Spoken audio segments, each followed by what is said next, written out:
Hello friends, welcome back in our class. उम्मीद करते हैं आप सभी स्वस्थ होंगे और अच्छे से अपनी तैयारी कर रहे होंगे। आज की क्लास में हम डीएलएड फर्स्ट सेमेस्टर के थर्ड पेपर साइंस के कुछ इम्पॉर्टेंट बहुविकल्पीय प्रश्नों को हल करेंगे। ये प्रश्न पिछली परीक्षाओं से संबंधित हैं और बहुत ही इम्पॉर्टेंट हैं आपकी परीक्षा की तैयारी के लिए, तो आप सभी ध्यान से ज़रूर देखें। आइए स्टार्ट करते हैं। Question number 1। पहला प्रश्न है, मानव शरीर में सबसे बड़ी पाचक ग्रंथि कौन सी है? यकृत, आमाशय, आग्नेयाशय, लार ग्रंथि, मधुमेह। तो इनमें से सबसे बड़ी पाचक ग्रंथि यकृत है। वैसे तो ये तीनों ही पाचक ग्रंथियां हैं, लेकिन इनमें सबसे बड़ी है यकृत। आग्नेयाशय और लार ग्रंथियां ये दोनों भी पाचक ग्रंथियां हैं। नेक्स्ट क्वेश्चन है, पित्तरस का निर्माण कौन करता है? पित्ताशय, यकृत, हृदय, बड़ी आंत। इनमें से पित्तरस का निर्माण करता है यकृत। यकृत में पित्तरस का निर्माण होता है। पित्तरस को बाइल जूस भी कहा जाता है। बाइल जूस यह पीले रंग का क्षारीय द्रव है और ये निर्माण होता है इसका यकृत में, और ये बनने के बाद इकट्ठा होता है पित्ताशय में। तो इसका कलेक्शन जो होता है वो पित्ताशय करता है और निर्माण करता है यकृत। तो अभी हमारा सही जवाब होगा ऑप्शन ख।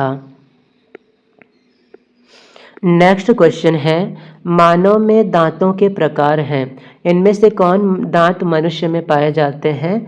कृंतक, रदनक, अग्रचर्वणक और चर्वणक, या फिर सभी। तो ये तीनों ही दांत मनुष्यों में पाए जाते हैं।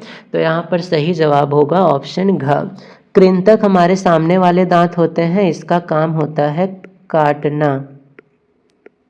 रदनक कृंतक के बगल में दोनों तरफ नुकीले दांत होते हैं और ये चीरने में सहायता करते हैं, चीरने में। चर्वणक और अग्रचर्वणक ये चबाने और पीसने में सहायता करते हैं। तो इनका कार्य है चबाना और भोजन को पीसना। तो साथ ही साथ कार्य याद रखें और कार्य के साथ साथ इनकी संख्या भी ज़रूर याद रखें, क्योंकि संख्या भी बहुत इम्पॉर्टेंट है। जैसे कृंतक की एक जबड़े में संख्या होती है 4, रदनक की संख्या होती है 2।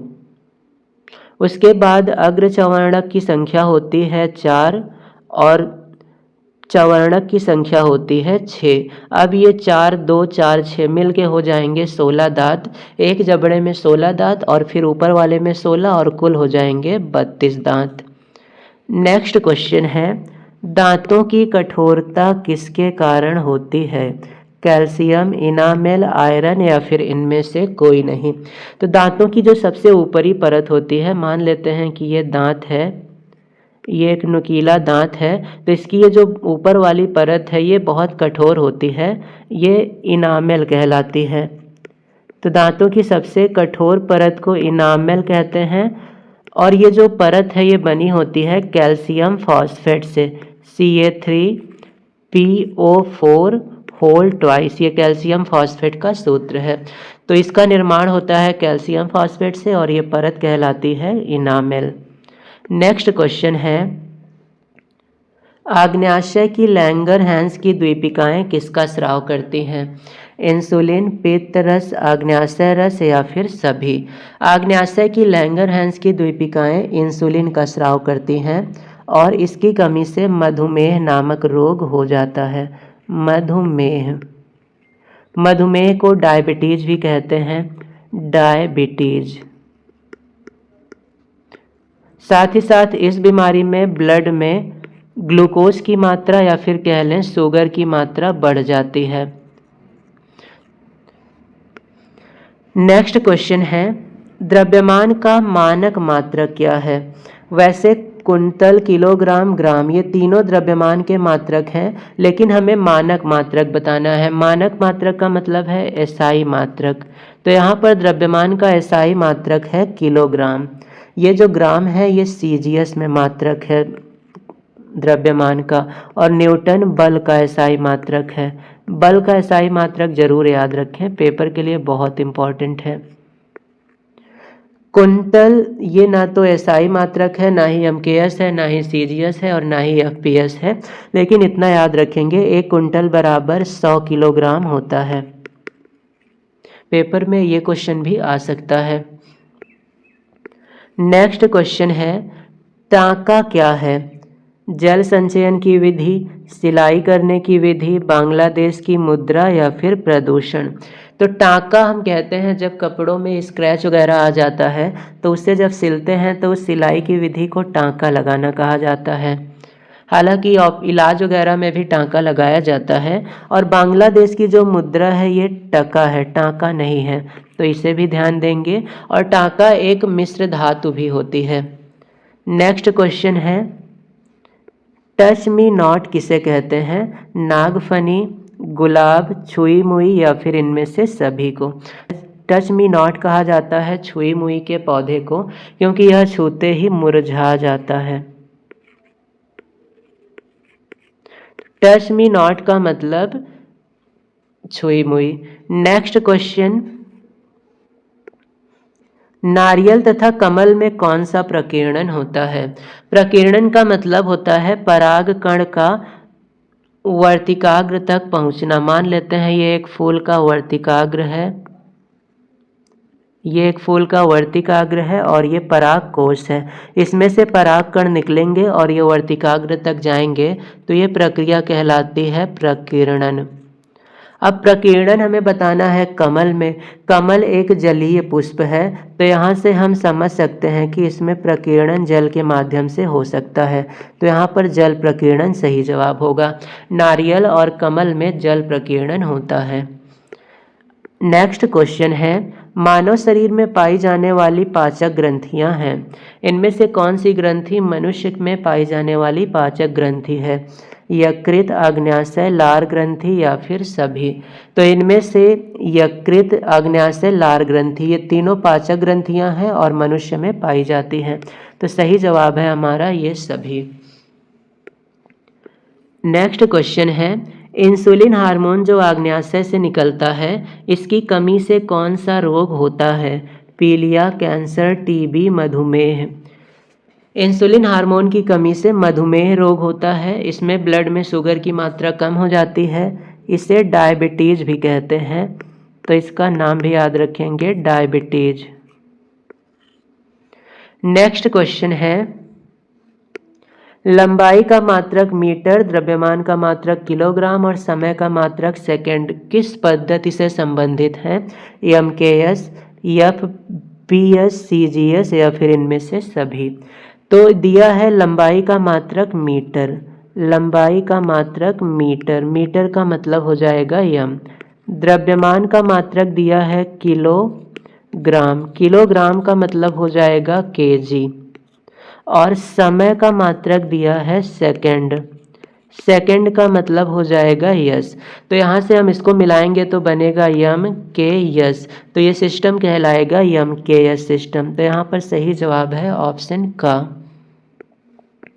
नेक्स्ट क्वेश्चन है, फल का पेड़ से गिरना किसका उदाहरण है? चुंबकीय बल, घर्षण बल, गुरुत्व बल, पेशीय बल। जब किसी पेड़ से कोई फल गिरता है तो वह फल पृथ्वी के गुरुत्व बल या फिर गुरुत्वाकर्षण बल के कारण गिरता है। पृथ्वी उस फल को अपनी ओर आकर्षित करती है, तो इस बल को कहा जाता है गुरुत्व बल। गुरुत्व बल का मतलब पृथ्वी का गुरुत्वाकर्षण बल। नेक्स्ट क्वेश्चन है, बालू और लोहे की छीलन को किस विधि के द्वारा पृथक किया जाता है? बेन कर, चुंबकीय पृथक्करण के द्वारा, फटक कर या फिर छान कर। तो बालू और लोहे को अलग करने के लिए हम चुंबकीय विधि का उपयोग करेंगे, क्योंकि बालू और लोहे में से जब चुंबक को इनके पास ले जाया जाएगा तो लोहा चुंबक से आसानी से चिपक जाएगा और उसे हम अलग कर लेंगे और बालू पात्र में अलग हो जाएगा। नेक्स्ट क्वेश्चन है, पत्ती द्वारा जनन किसमें होता है? अजूबा में, बबूल में, केला में या फिर आम में। तो पत्ती के द्वारा जनन इनमें से होता है अजूबा में। अजूबा ब्रायोफिलम वर्ग का एक पौधा है। नेक्स्ट क्वेश्चन है, उभयचर जंतु इनमें से कौन है? उभयचर हम उसे कहते हैं जो जल और थल दोनों में रहते हैं, जल पर भी रहे और साथ ही साथ थल में भी रहे। जल में और थल पर दोनों पर रहने वाले उभयचर कहलाएंगे। तो इनमें से मेढक जल और थल दोनों में रहता है। मछली ये केवल जल में रहती है, सभी को पता होगा। चिड़िया ये थल या फिर वायु में रहते हैं, थल या फिर वायु। और कुत्ता तो ये थल पर रहता है। तो सही जवाब है मेंढक। मेंढक एक उभयचर जंतु है। नेक्स्ट क्वेश्चन है, निम्न में से पौधे का सुषुप्त भाग कौन सा है? जड़, बीज, फूल, पत्ती। तो इनमें से पौधे का सुषुप्त भाग बीज है, क्योंकि बीज प्रारंभ में सुषुप्त अवस्था में रहता है, सुषुप्त। लेकिन जब ये भूमि में मिल जाता है, भूमि में उचित स्थान पर पहुंचता है, तो ये अंकुरित हो जाता है और फिर ये जागृत अवस्था में आ जाता है। जागृत अवस्था में आने के बाद अंकुरित होता है और अंकुरित होकर नए पौधे का निर्माण करता है। तो बीज को हम लोग पौधे का सुषुप्त भाग कहते हैं। नेक्स्ट क्वेश्चन है, 1 फुट बराबर है, 1 फुट कितना होता है? 26.48 सेंटीमीटर, 28.48 सेंटीमीटर, 29.48 सेंटीमीटर, 30.48 सेंटीमीटर। तो 1 फुट होता है लगभग 30.48 सेंटीमीटर। हमारी जो बड़ी वाली स्केल आती है वो लगभग 1 फुट की होती है और उसमें हम देखेंगे तो 1 से 30 सेंटीमीटर तक की संख्याएं लिखी होती हैं और छोटी वाली स्केल 15 सेंटीमीटर तक की आती है। नेक्स्ट क्वेश्चन है, न्यूटन का गति संबंधी कौन सा नियम क्रिया प्रतिक्रिया का नियम है?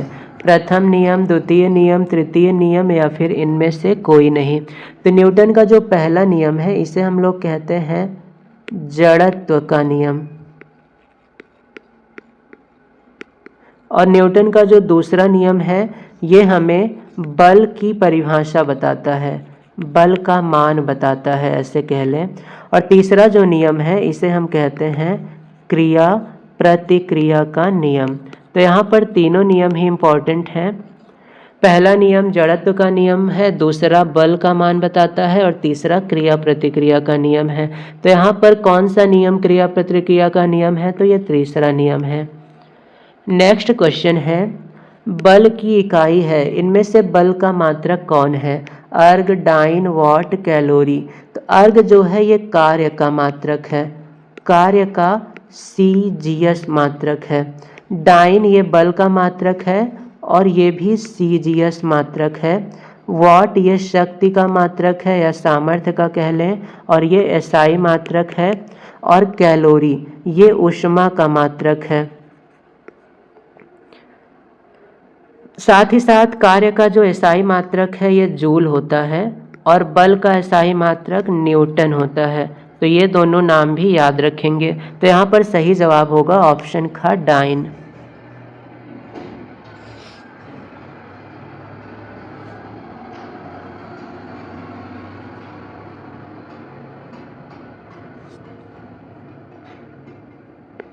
नेक्स्ट क्वेश्चन है, निम्न में से पत्ती का रूपांतरण कौन है? अर्थात कौन पत्ती से रूपांतरित होकर निर्मित होता है?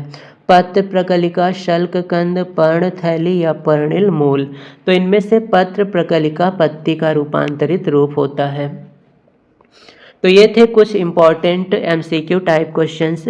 उम्मीद करते हैं कि आपको ये सभी अच्छे से समझ में आए होंगे। यदि फिर भी आपको कोई डाउट है तो आप कमेंट किया करें ताकि हम उस डाउट को क्लियर करें। और यदि आप चैनल पर नए हैं तो चैनल को सब्सक्राइब कर लें ताकि हमारी आने वाली क्लासेस आप तक पहुंचती रहे।